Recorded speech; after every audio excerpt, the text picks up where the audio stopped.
When isolating different layers, we pretty frequently use the command ZX, where you run the command ZX and then select whichever layers you'd like to turn off, and then hit enter, and it'll turn those layers off. Or alternatively, running ZX and then S, enter, and then selecting a layer which you would like to isolate, hit enter, and it'll freeze everything that's not on that layer.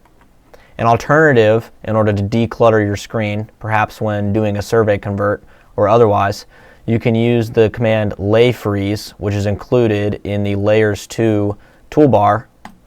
and then simply click each layer you'd like to freeze. Whenever you click a layer that you'd like to freeze, the command stays active, so you can essentially spam click to turn off many things very quickly all at once to declutter your screen in order to isolate or show one or more layers that are being cluttered by other layers.